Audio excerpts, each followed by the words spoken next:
តសួស្តីអ្នកទាំងអស់គ្នាថ្ងៃនេះនៅអ្នកទាំងអស់គ្នាមកដំណើរកំសាន្តបេះប៉ោមឥឡូវយើងនឹងគ្នាបានមកដល់ចកាប៉ោមហើយអ្នកដែលរំភើបជាងគេគឺកូនពៅរបស់ខ្ញុំគឺអេលីណាគឺគាត់រំភើបមែនតើឲ្យតែបានចេញក្រៅ Where's Apple? Can you point at the apple?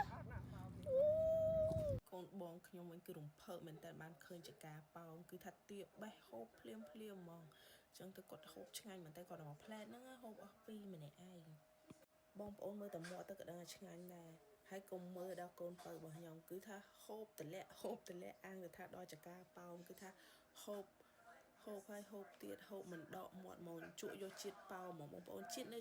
ប៉ោមនៅចកាគេហ្នឹងគឺឆ្ងាញ់មែនតើហ្មងផ្អែមហ្មង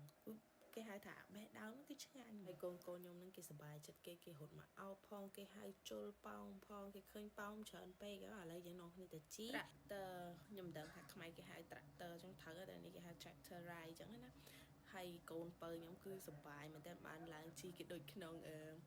តុក្កតាគេមើលមាន animal farm មានជី tractor អញ្ចឹងណាហើយក៏មើលនេះកញ្ញានេះទាជីម្នាក់ឯងមកអត់មានខ្លាចអត់មានអីនេះចោះមកហើយបន្ទាប់មកយើងទៅបេះប៉ោមតទៀតកន្លែងនេះកុំឆ្ងល់ថាមិនបានកូនខ្ញុំបានប៉ោមអីញ៉ាំស្អាតមិនគឺម៉ាក់យាយ